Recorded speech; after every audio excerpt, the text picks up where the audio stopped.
Hello student, हमने vector calculus का 5th chapter start किया था। लास्ट वीडियो में हम 5.1 एक्सरसाइज तक पढ़ चुके हैं। आज हम लाइन इंटीग्रल के बारे में पढ़ेंगे और इस पे बेस्ड क्वेश्चन करेंगे।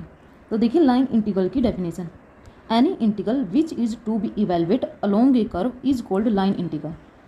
मीन्स कोई भी इंटीग्रल जब आप एक कर्व के अलोंग इवेलुएट कर रहे हैं तो उसको हम क्या कहते हैं, लाइन इंटीग्रल। ठीक है, तो देखिए कर्व के बारे में पहले कुछ बेसिक्स है उनको पढ़ते हैं। जैसे ये आपके पास कर्व है, ये आपके पास कोई पॉइंट P है, इस कर्व से उठाया है, इसके कोऑर्डिनेट क्या रहेंगे, x y z। मीन्स आपके पास कर्व कहाँ है, स्पेस में है, जहाँ पे x एक्सिस y एक्सिस और z एक्सिस तीनों रहेंगे। ठीक है, अब इसके बाद जब आप कर्व को ड्रॉ करते हैं तो किसी भी एक डायरेक्शन को पॉजिटिव सपोज कर लें। जैसे इस डायरेक्शन को पॉजिटिव सपोज किया है, अब ये पॉइंट A है और ये अगर B है तो A पॉइंट को हम क्या कहेंगे, इनिशियल पॉइंट। ठीक है, और बी को हम क्या कहेंगे, टर्मिनल पॉइंट बोलेंगे, अगर ये डायरेक्शन आपके पास कैसी है, पॉजिटिव है। सेम तो देखिए ये ए पॉइंट रहेगा कर्व का और ये क्या रहेगा आपके पास, B point, initial and terminal point. Same अगर ये आपके पास पॉजिटिव है तो इससे अपोजिट डायरेक्शन क्या रहेगी हमारे पास, नेगेटिव। समझ गए। अब देखिए एक कर्व ड्रॉ करते हैं, ए इनिशियल पॉइंट है और जो टर्मिनल पॉइंट है वो क्या कर रहा है, coincide. A initial point, B terminal point, दोनों आपके पास क्या कर रहे हैं, कोइंसाइड कर रहे हैं। तो उस केस में इस कर्व को हम क्या कहेंगे, क्लोज्ड कर्व। समझ गए। अब आपके पास ये कहाँ थी, स्पेस में। ठीक है, तो इसका जो ओरिजिन है उसके कोऑर्डिनेट क्या होंगे, 0 0 0। तो देखिए जब आप इस लाइन को मीट करेंगे, ओ पी किसकी इक्वल रहेगी, आर वेक्टर की, और आर वेक्टर आपके पास क्या रहेगा, position vector of point P on the curve C। इसको आप किससे डिनोट करेंगे, कैपिटल C से, कर्व को। ठीक है, तो P पॉइंट का ये क्या रहेगा, पोजीशन वेक्टर। इसको हम किस तरह से लिखेंगे, x i कैप प्लस में y j कैप प्लस में z k कैप के। अगर r वेक्टर t वेरिएबल का फंक्शन है तो x y z ये भी क्या होंगे, इस स्केलर वेरिएबल t के फंक्शन होंगे। ठीक है, इस इक्वेशन को नाम 1 दिया है। अब ये जो इक्वेशन 1 है ये आपके पास क्या रहेगी, पैरामेट्रिक रिप्रेजेंटेशन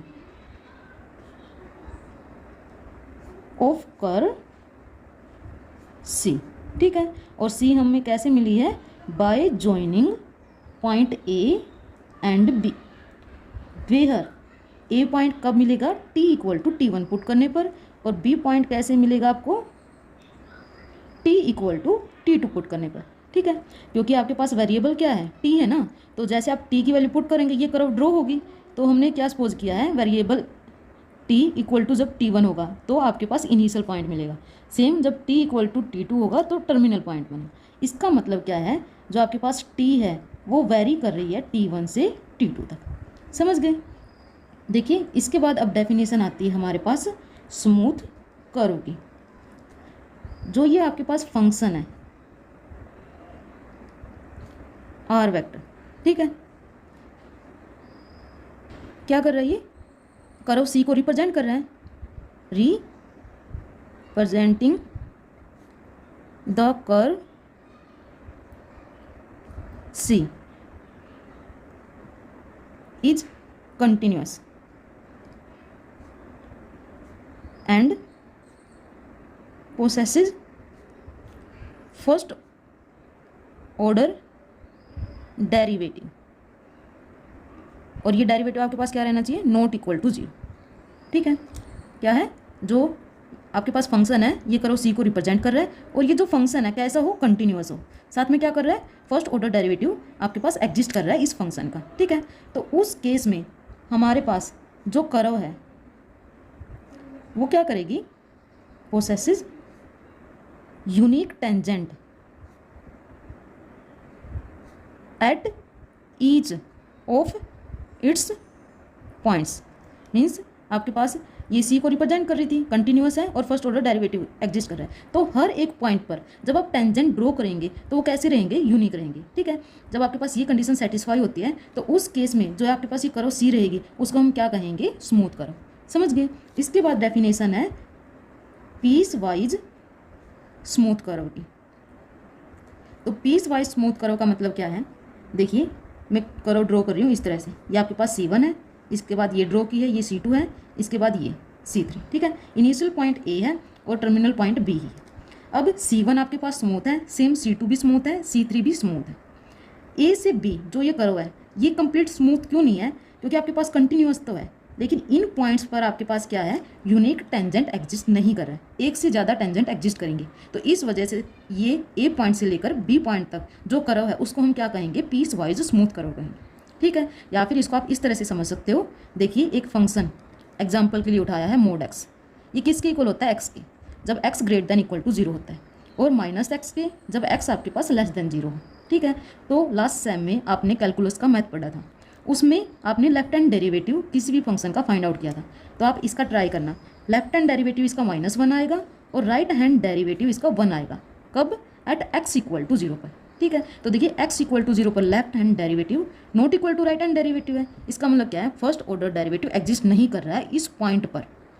देखिए अब इसका ग्राफ ड्रॉ करते हैं, वहाँ से आपको क्लियर होगा। इसका ग्राफ इस तरह से होता है, तो ये जो पॉइंट है ये क्या है, x इक्वल टू 0 है, ठीक है। आपको कंटिन्यूस दिखाई दे रही है, इस पॉइंट पर क्या है, इसका फर्स्ट ऑर्डर डेरिवेटिव एग्जिस्ट नहीं कर रहा है, समझ गए। तो इस वजह से ये आपके पास C1 कर्व बनेगी और ये क्या बनेगी, C2, और ये भी आपके पास क्या बन जाएगा, पीस वाइज स्मूथ कर्व का एग्जाम्पल, समझ गए। अब देखिए इसके बाद हम फॉर्मूला पढ़ते हैं लाइन इंटीग्रल। फॉर्मूला तो बिल्कुल सिंपल है, लाइन इंटीग्रल आपके पास क्या है, A से B होगी, F वेक्टर डॉट में क्या रहेगा हमारे पास, D का, ठीक है। अब ये फॉर्मूला कैसे ड्रॉ हुआ है वो पढ़ते हैं। देखिए आपने ये पढ़ा है y equal to F of X, इस तरह से अगर आपके पास कोई भी फंक्शन गिवन है, अगर हम इसको डिफ्रेंशिएट करते हैं x के रिस्पेक्ट में, ठीक है, तो ये क्या होता है, tangent at any point P on the curve, ठीक है। अब हमारे पास क्या है, r वेक्टर है, किसके इक्वल है, x i कैप के, y j कैप के और z k कैप के। ये किसको कर रहा है, कोई कर्व है C A से B, ठीक है। तो इस पूरी पॉइंट पे जब आप टेंजेंट ड्रॉ करोगे इसकी हमें इक्वेशन निकालनी है। तो देखिए ये जो आपके पास कर्व C है इसको रिप्रेजेंट करता है ये r वेक्टर, और ये किसका फंक्शन होता है, t का। अगर हम इसको t के रिस्पेक्ट में डिफ्रेंशिएट करते हैं तो इस तरह से होगा बोथ साइड, ठीक है। तो सेम देखिए ये आपके पास टेंजेंट बना था, तो ये भी क्या होगा, is tangent vector to the curve C at point P, समझ गए। जैसे ये अपना टेंजेंट होता है, सेम ये भी आपके पास क्या रहेगा, टेंजेंट वेक्टर रहेगा कर्व के ऊपर एट एनी पॉइंट P। अब यूनिट वेक्टर निकालते हैं। यूनिट वेक्टर कैसे निकलता है, जैसे r वेक्टर का हमें यूनिट वेक्टर निकालना है, तो हम कैसे निकालते हैं, r कैप से तो उसको डिनोट करते हैं, r वेक्टर अपॉन में उसका मैग्नीट्यूड, इससे डिवाइड करने के बाद ये क्या बनता है, हमारे पास यूनिट वेक्टर बनता है, ठीक है। तो देखिए इस वेक्टर का हमें क्या निकालना है, unit vector, unit vector along tangent to the curve C at point P, unit vector along tangent to the curve C at point P। तो यूनिट वेक्टर कैसे बनेगा, इस टेंजेंट का जो आपके पास ये वेक्टर है अपॉन में इसका मैग्नीट्यूड, ठीक है। तो देखिए ये एज इट इज़, वैसे इसकी वैल्यू किसके इक्वल है, इसके, ठीक है। अपॉन में क्या लिखोगे, इसका मैग्नीट्यूड, और मैग्नीट्यूड क्या होता है, i कंपोनेंट का स्क्वायर प्लस में j कैप कंपोनेंट का स्क्वायर प्लस में k कैप कंपोनेंट का स्क्वायर और उसका मैग्नीट्यूड। अब ये अपने पास पॉइंट P है और ये A है, A से P जो आर्क है उस आर्क लेंथ को किससे डिनोट किया है, S से, ठीक है। S आपके पास स्केलर में है और ये मैग्नीट्यूड भी क्या मिलेगा, स्केलर। तो इसलिए इस टर्म को आप कैसे लिखोगे, dr बाई dt, तो एज इट इज अपॉन में क्या बन जाएगा, ds बाई dt, dt से dt कैंसिल हो जाएगा, तो dr बाई ds ये रिप्रेजेंटेशन रहेगी किसकी, यूनिट वेक्टर की, समझ गए। या फिर इसको आप इस तरह से भी डिनोट कर सकते हैं, ओके। तो ये आपको ध्यान रखना है, dr बाई ds या फिर t वेक्टर आपको दिखाई देता है तो उसका मतलब क्या है, यूनिट वेक्टर अलोंग टेंजेंट, ठीक है। और इसका फॉर्मूला आपके पास क्या रहेगा, dr बाई dt अपॉन में इसका मैग्नीट्यूड, समझ गए। अब देखिए लाइन इंटीग्रल क्या रहेगा आपके पास, A से B, लाइन इंटीग्रल क्या रहेगा आपके पास, A से B, और यहाँ पर आप क्या लिखोगे, कंपोनेंट किसका, F वेक्टर का,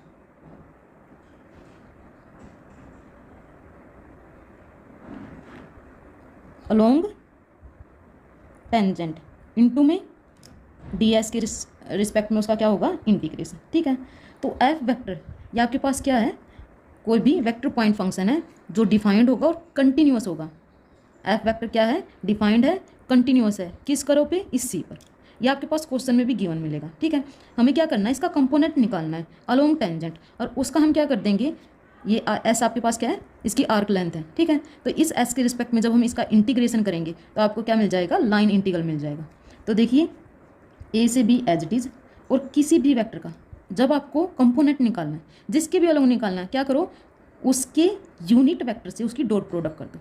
ठीक है, कैसे, एग्जाम्पल के लिए जैसे आर वेक्टर इक्वल टू है 2i कैप प्लस में 3j कैप प्लस में k कैप के। अगर इसका आपको एक्स एक्सिस का कंपोनेंट निकालना है तो हम क्या करेंगे, आर वेक्टर की डॉट प्रोडक्ट आई कैप से कर देंगे।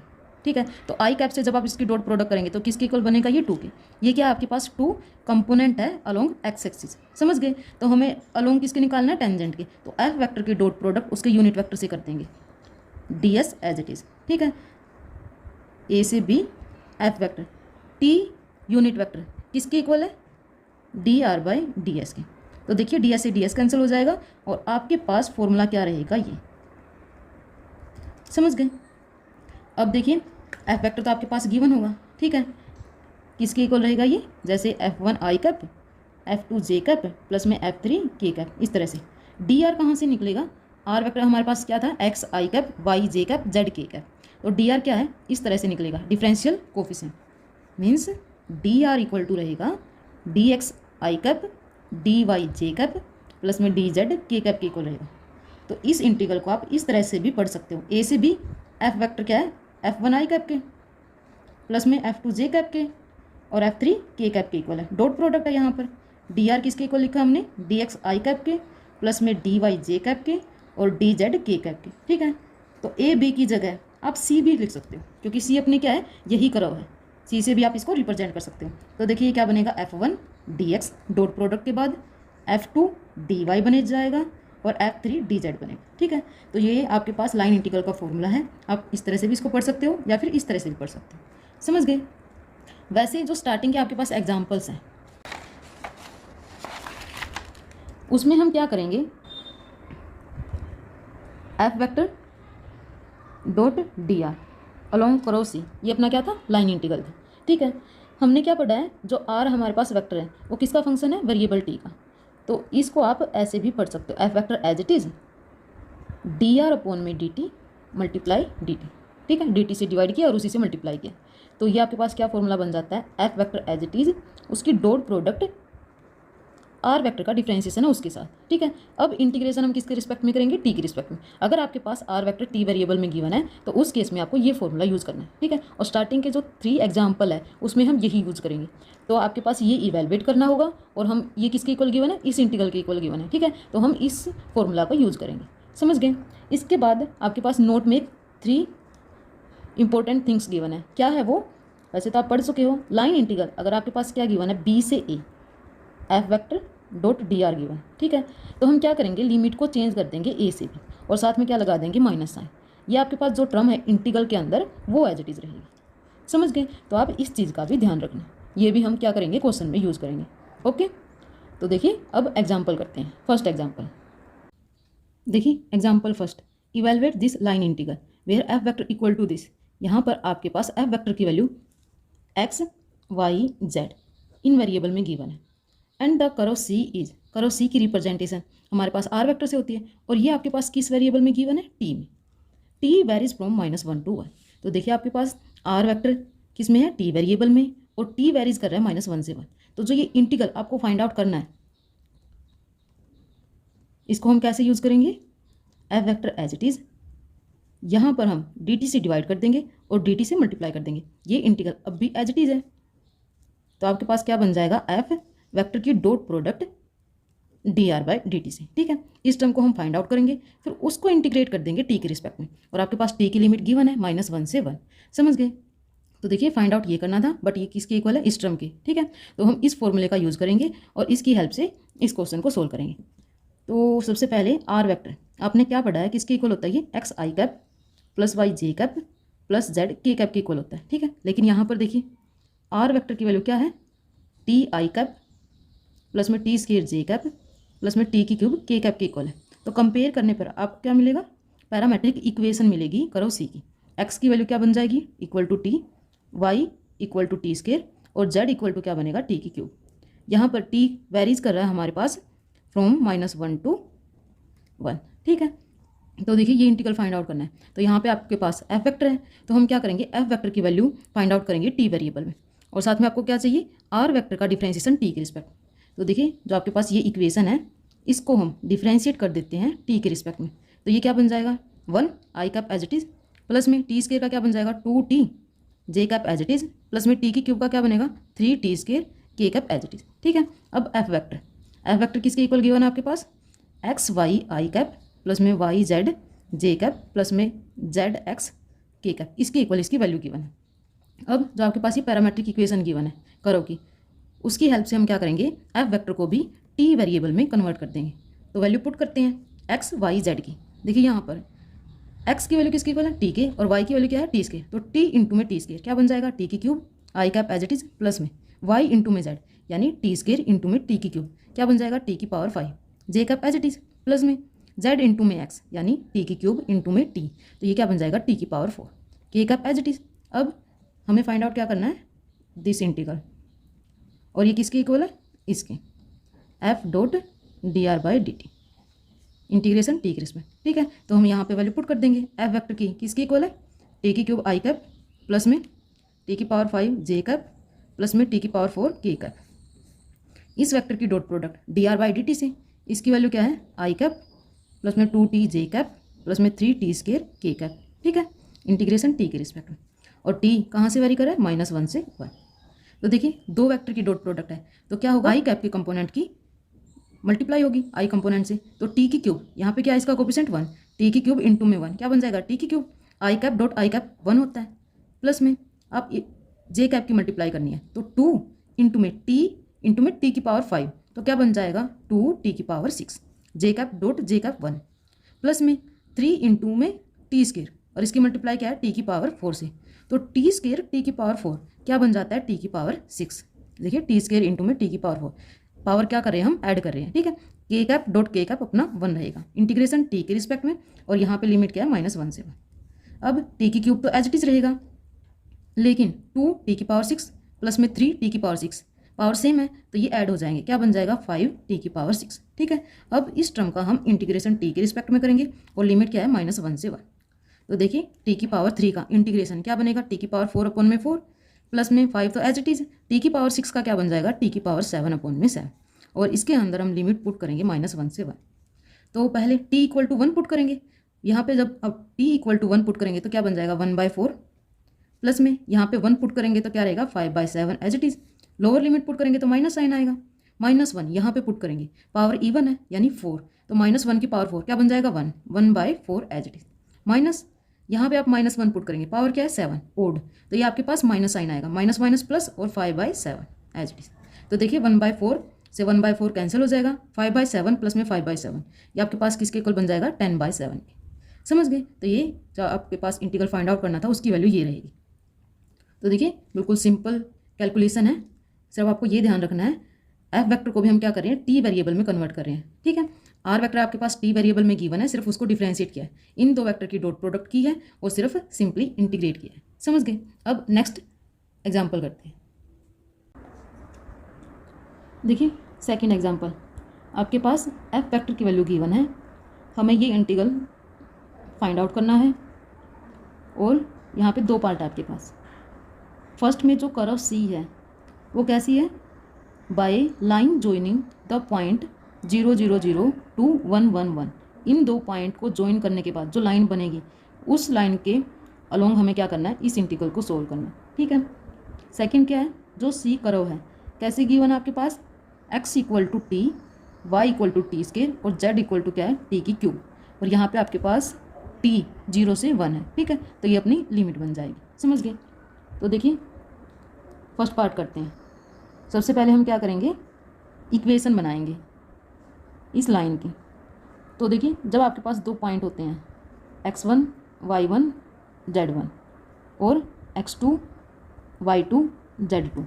तो लाइन कैसे बनती है, x माइनस में x1 अपॉन में x2 माइनस x1। ठीक है, सेम y माइनस में y1 और y2 माइनस में y1 equal to z minus में z1 अपॉन में z2 माइनस में z1।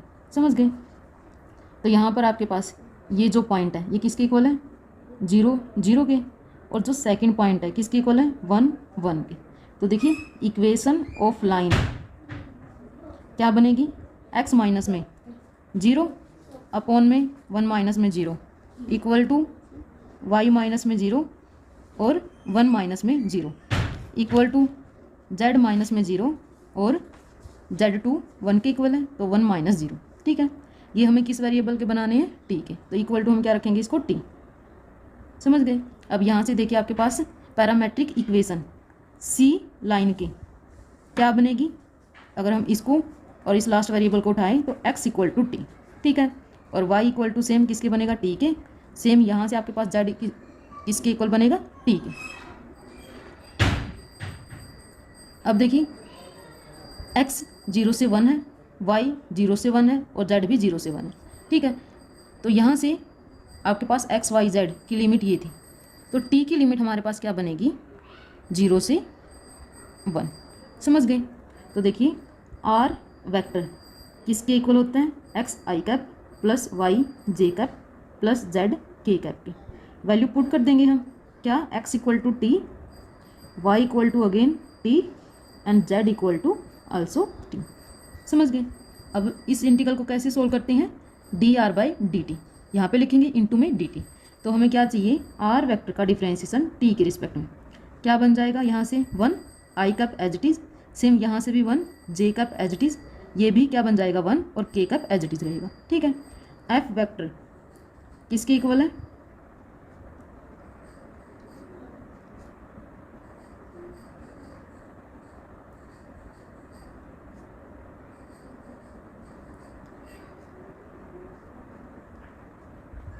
ये है। अब इसके अंदर भी हम क्या करेंगे, x y z की वैल्यू पुट करते हैं। ठीक है, तो देखिए क्या बनेगा, ये यहाँ पे जब आप t पुट करोगे तो क्या बन जाएगा, t स्क्वायर, y t के इक्वल है तो 6t बनेगा। ये i cap as it is minus में यहाँ पे हम वैल्यू पुट करेंगे y और z की, तो ये क्या बन जाएगा, t square j cap as it is plus में 20, यहाँ पे x की और z की वैल्यू पुट करेंगे t का स्क्वायर, तो क्या बन जाएगा t की क्यूब k का। समझ गए। अब ये वैल्यू हम कहाँ पुट करेंगे, इंटीग्रल में। ठीक है, तो देखिए इंटीग्रल जो आपका है ये, पहले इसको हम क्या लिखेंगे, f vector as it is dr by dt, और यहाँ पे t के रिस्पेक्ट में इसका इंटीग्रेशन बन जाएगा इस तरह से। समझ गए। अब वैल्यू पुट कर देते हैं, f किसके इक्वल है, 3t स्क्वायर प्लस में 6t के, i cap minus 14 T square J cap plus 20 T की क्यूब के कैप। ये तो अपना एफ वेक्टर है, डॉट में क्या है, D R by D T, तो आई कैप प्लस जे कैप प्लस के कैप। ठीक है, इंटीग्रेशन टी के रिस्पेक्ट में। अब यहाँ पे आपके पास जब टी के रिस्पेक्ट में इंटीग्रेशन लिखोगे तो साथ में क्या करना है, इसकी लिमिट भी मेंशन कर देना। तो लिमिट क्या अपनी 0 से 1। ठीक है, अब लिमिट 0 से 1 एज इट इज़, इनकी हम क्या करेंगे, डॉट प्रोडक्ट। तो यहाँ से आई कैप की कंपोनेंट से डॉट प्रोडक्ट होगी, ये क्या बन जाएगा, 3t स्क्वायर प्लस में 6t। यहाँ से जे कैप की कंपोनेंट से करोगे तो माइनस 14t स्क्वायर बनेगा, और यहाँ से आपके पास 20t की क्यूब आएगा। ठीक है, इसका अब हमें क्या करना है, इंटीग्रेशन t के रिस्पेक्ट में। तो देखिए क्या बने, 3 as it is T square का t की cube by 3 plus 6 as it is t का t square by 2 minus 14 as it is T square का क्या बन जाएगा, टी की cube by 3 plus 20 as it is, और टी की क्यूब का क्या बनेगा, टी की पावर 4 अपॉन में 4, और क्या पुट करना है हमें, 0 से 1। ठीक है, तो देखिए यहाँ से 3 से तो 3 कैंसिल हो गया, सिर्फ क्या रिमेनिंग है आपके पास, टी की क्यूब। यहाँ से 2 से इसको कैंसिल करोगे तो क्या रिमेनिंग है आपके पास, 3t square minus 14 by 3 as it is T की क्यूब। यहाँ से इसको कैंसिल करोगे तो सिर्फ क्या रिमेनिंग रहेगा, 5t की पावर 4, 0 से 1। अब इसके अंदर हम लिमिट पुट करते हैं, t इक्वल टू 1, ये 1 बन जाएगा, यहाँ से 3 बनेगा, यहाँ से हम 14 बाई 3, और यहाँ से आपके पास 5, ठीक है। जब जीरो पुट करोगे तो हर एक टर्म जीरो बन जाएगी, आपके पास सिर्फ ये रिमेनिंग होगा। अब आप इसको सोल्व करके देख लेना, ये किसके इक्वल बनेगा हमारे पास 13/3, इसके इक्वल इसकी वैल्यू आनी चाहिए। समझ गए? तो ये तो आपके पास क्या था, फर्स्ट पार्ट था। अगर आपके पास 2 पॉइंट गिवन है इस तरह से, सबसे पहले तो इसका यूज़ करके आपको क्या करना है, इक्वेशन बनानी है। ठीक है, वहाँ से एक्स वाई जेड की वैल्यू टी में बनेगी तो आर वेक्टर बन जाएगा। आर वेक्टर का डिफरेंशिएशन टी के रेस्पेक्ट में करोगे तो फर्स्ट वैल्यू ये मिल जाएगी dr/dt। सेम एफ वेक्टर में हम क्या पुट करेंगे, इन वैल्यू को पुट करेंगे एक्स वाई जेड को, तो ये भी टी की फॉर्म में बन जाएगा। इस फॉर्मूले को आप इस तरह से याद रखना है। ठीक है, एफ डॉट dr/dt और इसका इंटीग्रेशन टी के रिस्पेक्ट में, तो एफ वेक्टर लिखोगे और ये dr/dt दोनों की डॉट प्रोडक्ट करके इसको जैसे ही आप इंटीग्रेट करोगे आपको आंसर मिल जाएगा। समझ गए? अब देखिए सेकंड पार्ट करते हैं। सेकंड पार्ट में जो पैरामेट्रिक इक्वेशन है कर्व सी की, क्या थी, x = t and y = t² and z = t³। ठीक है, और t की आपके पास वैल्यू कहाँ है, 0 से 1। ये हमारे पास f वेक्टर की वैल्यू थी, उसको लिखा है। ठीक है, सेम प्रोसीजर रहेगा। r वेक्टर किसके इक्वल होता है, xi cap plus y j cap plus z k cap T.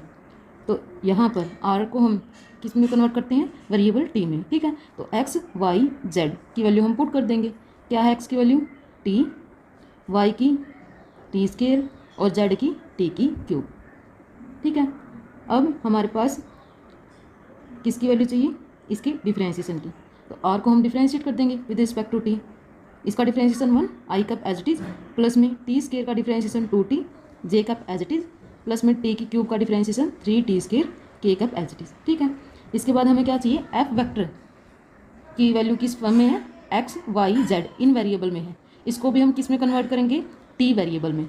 तो एक्स वाई जेड की वैल्यू इनकी हेल्प से हम पुट कर देंगे।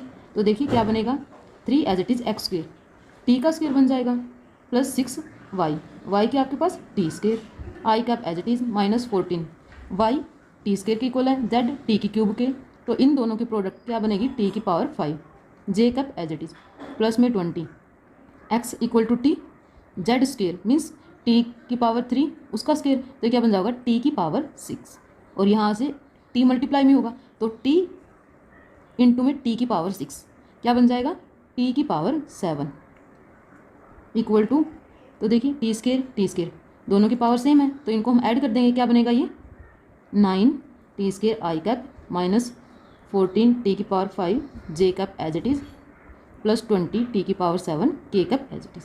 ठीक है, अब हमारे पास इंटीग्रेशन किसका फाइंड आउट करना था, इस टर्म का।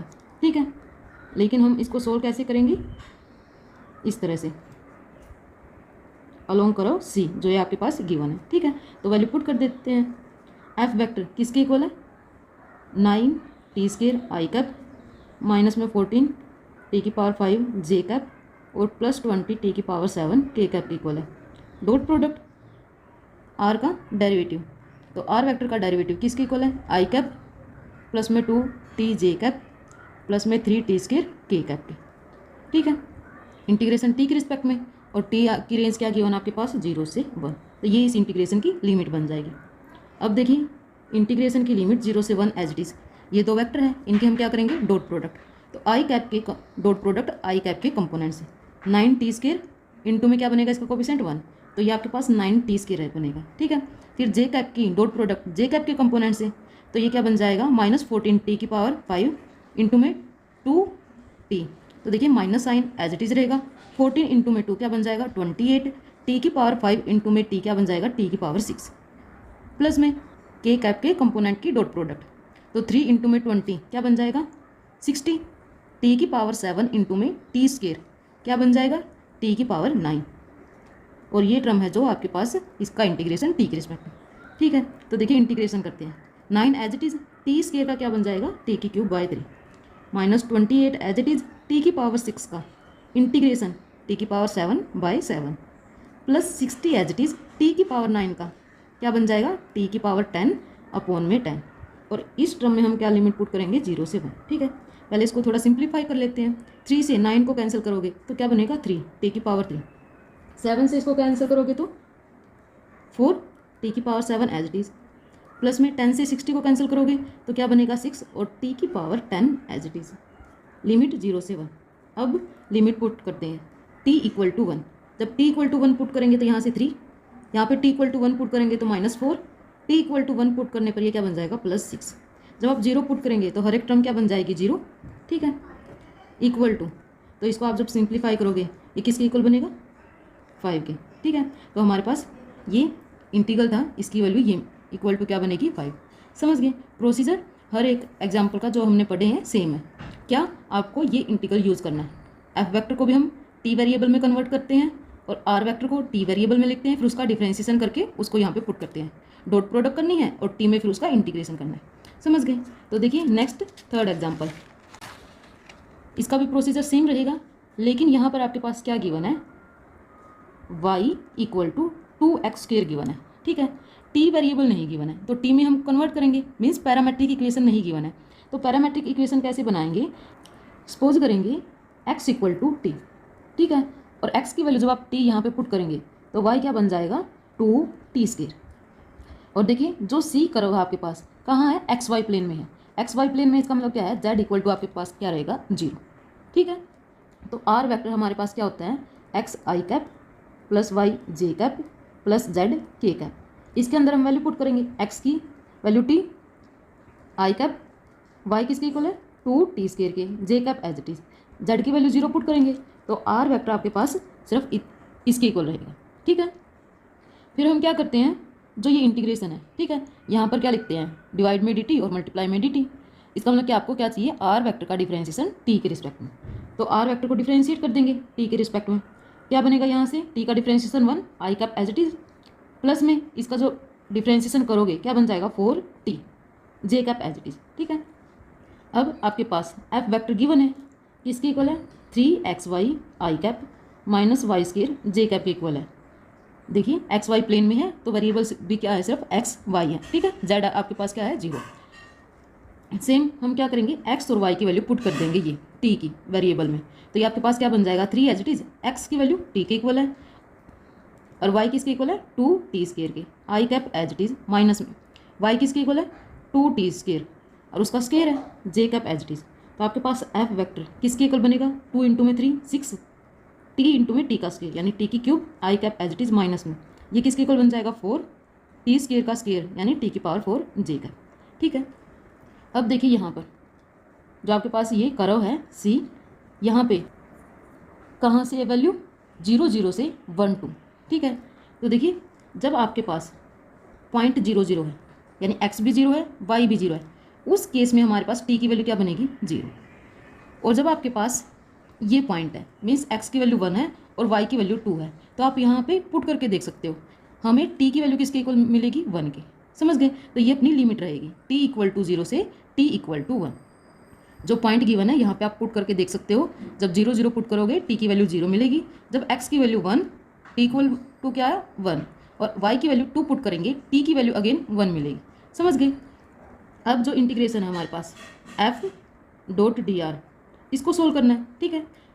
और इसको हम कैसे सोल्व करेंगे, f vector as it is और r वेक्टर का डिफरेंशिएशन t के रिस्पेक्ट में, इंटीग्रेशन t के रिस्पेक्ट में ये एज इट इज। तो देखिए वैल्यू पुट करते हैं, f वेक्टर किसके इक्वल दिखाई दे रहा है आपको 6t की क्यूब i कैप माइनस में 4t की power 4 j cap dot product r vector का डिफरेंशिएशन t के रिस्पेक्ट में, इसकी वैल्यू क्या है i कैप प्लस में 4t j कैप के, ठीक है, dt एज इट इज। अब t की लिमिट आपके पास क्या बन चुकी है 0 से 1।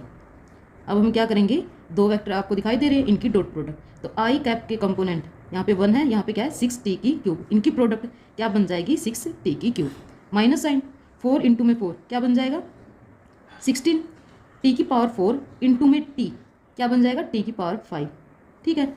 और इसका इंटीग्रेशन t के रिस्पेक्ट में equal to 6 as it is, t की क्यूब का इंटीग्रेशन क्या बन जाएगा t की पावर 4 अपॉन में 4 minus 16 as it is, t की पावर 5 का इंटीग्रेशन क्या बनेगा t की पावर 6 अपॉन में 6 और इसके अंदर हम वैल्यू पुट करेंगे 0 से 1।